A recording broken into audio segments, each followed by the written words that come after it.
This is a 1998 Volkswagen Golf. It's a legendary, compact, perfect little city hatchback. This is what it looks like next to a 2026 Volkswagen Golf. Why did compact hatchbacks get so damn big? And why did cars in general get so bloated? Surprisingly, the last 20 years isn't the first time we've gone completely crazy over massive cars. In the 1950s and 60s, bigger was better. After World War II, fuel was cheaper than dirt, families were growing, and nobody gave a shit about efficiency. Like, you could literally find a few coins in your couch cushions and get a full tank of gas. Cars were getting longer, wider, more powerful, and way more luxurious. Having a massive car was a huge status symbol. By the mid-1965s, look at the Lincoln Continental with its suicide doors. This absolute unit was nearly 18.7 feet long, which is basically the size of a modern F-150. It was badass, heavy, and super comfortable. If you drove one of these, you automatically looked like a mob boss or a rock star. There were cool, huge cars everywhere. Mustangs, GTOs, Chargers. People went crazy over them. Unfortunately, the fun had to come to an end. The oil crisis of 1973 changed everything. Basically, oil nearly quadrupled in price in no time, which made everything boring as hell. When fuel prices went up, it wasn't cool to drive a land yacht anymore. People started caring about fuel economy, reliability, and upfront costs. Massive American sedans did not check any of those boxes, which is where the small Japanese cars came along. Honda brought us the slow, cheap, and reliable Civic, while Toyota gave us the Corolla. These cars were actually slow and boring as shit. It's not like people chose a Corolla over a Mustang because they wanted to. They needed to. 40 miles a gallon was revolutionary compared to the 10 or 15 mpg you got from American V8s. Not worrying if your car would start in the morning was also a plus. The more popular Japanese cars got, the less popular American cars got. People noticed how nice the build quality was. American automakers tried to rush out smaller cars to compete, but the results were tragic. Volkswagen, das Auto. Ford made the Pinto, which looked fine on paper, but was a literal rolling bomb that would blow up if it got tapped in the rear bumper. Chrysler made the K-Car, which decomposed and rusted faster than you could read a script.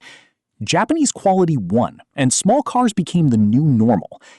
Fast forward to the 1990s, and safety became a massive deal. It became mandatory to have airbags, crash structures, and a whole lot of extra engineering. Cars got a bit boring, but the fatality rate dropped by like 35%, so it wasn't total bullshit. These features added weight and size. A Volvo 850 looked like a brick, but you basically couldn't die in one. That period was a golden era. Vehicles were genuinely safe, yet they didn't dominate the entire asphalt. But then, corporate boardrooms discovered a massive legal loophole that basically became a money printing machine.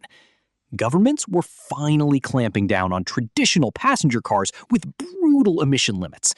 But car companies noticed that under the fine print of US and European laws, SUVs fell into the light truck category, and trucks didn't have to play by the same strict fuel economy or environmental rules.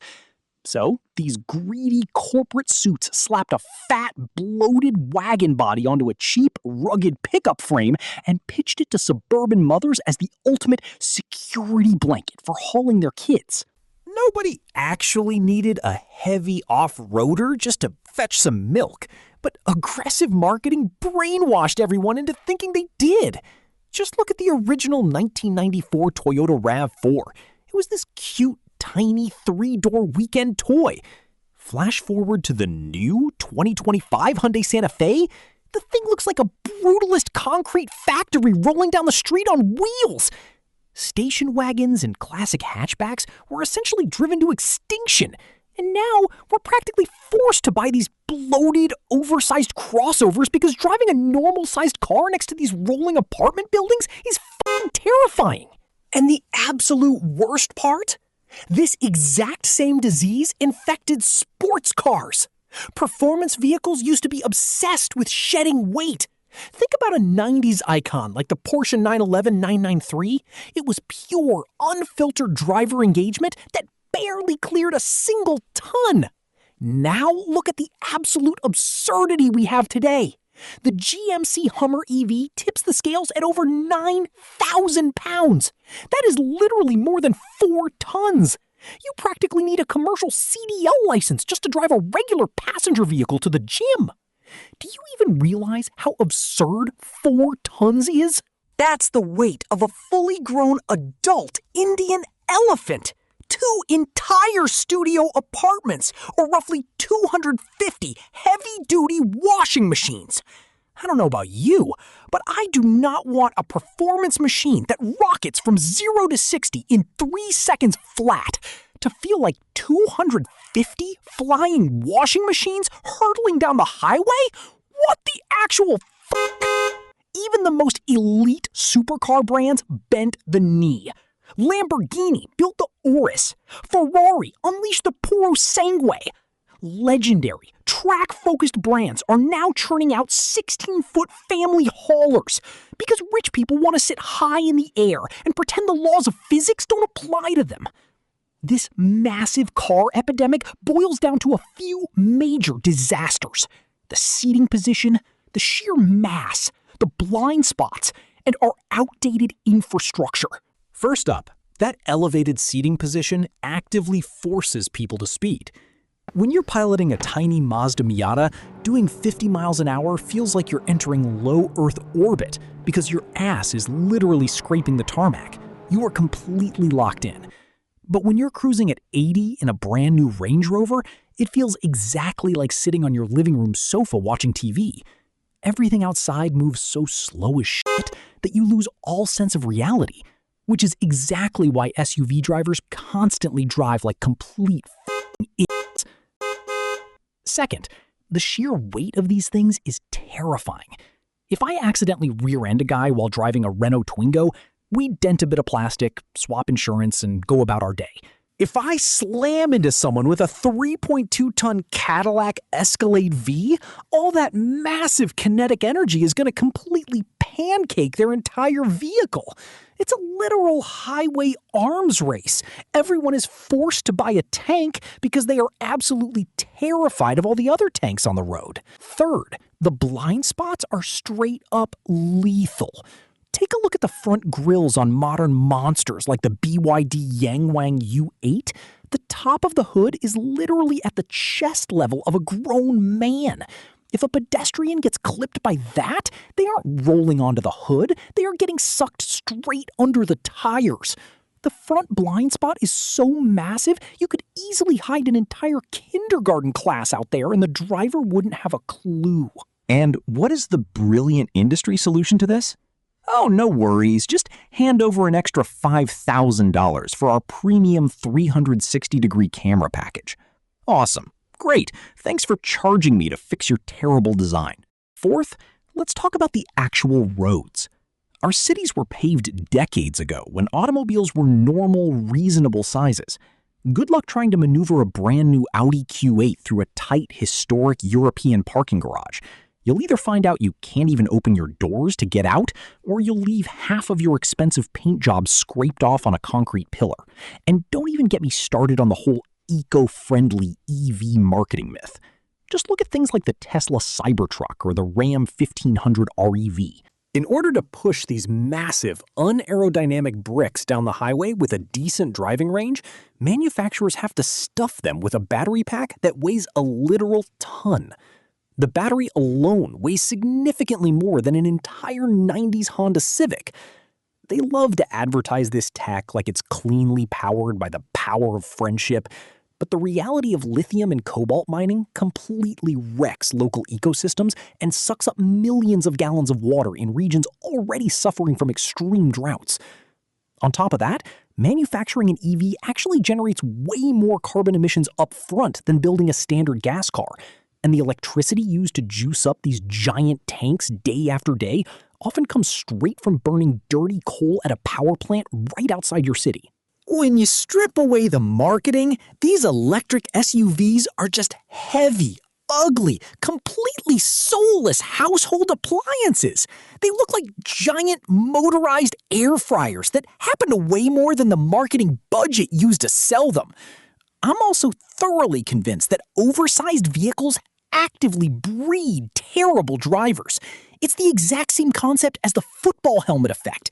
Back when football players were first given highly advanced plastic helmets, they didn't start playing more cautiously. Instead, they started launching themselves headfirst into brutal collisions because the gear made them feel completely invincible. That exact same psychological flaw plays out on our highways every day. A nervous, unconfident driver walks onto a dealership lot and immediately opts for a massive Hyundai Palisade over a sensible car because having all that extra metal around them makes them feel safe. So now we have an uncoordinated, terrified driver operating a 2.5-ton weapon. They speed because the cabin feels totally isolated, they park like absolute shit because the vehicle is too big for them to judge, and they don't even bother looking at the actual road because they're staring at a giant iPad glued to the dashboard while lane keep assist and auto braking tech give them a totally false sense of security. Meanwhile, when I'm out driving my tiny manual Mazda Miata, I am 150% focused on the environment because I know damn well that if I mess up, I am dead. SUV drivers aren't even driving anymore. They're just relaxing in a mobile lounge. And the headlights are easily the most infuriating part of this entire trend. Because these bloated trucks sit so ridiculously high, their ultra-bright LED projector beams shoot directly into the rearview mirrors of normal-sized sedans, completely searing your retinas the second the sun goes down. It makes driving at night a total nightmare, to the point where I am honestly contemplating mounting a massive light bar or a mirror shield to my trunk, just so I can blast that blinding laser beam right back into their eyes to defend myself. Look, at the end of the day, the fact that everyone is driving an oversized vehicle makes our roads objectively worse, more dangerous, and less fun. But it's a psychological trap that we can't seem to escape. It's a vicious, endless cycle where cars keep getting heavier, stupider, and more hostile. Though, to be completely transparent with you guys, I've actually been browsing the used market for a 2015 diesel Porsche Cayenne to use for weekend road trips lately. So I guess I'm about to hypocritically become part of the problem too. Drop a comment below and let me know if these massive tanks drive you as crazy as they drive me. Catch you later.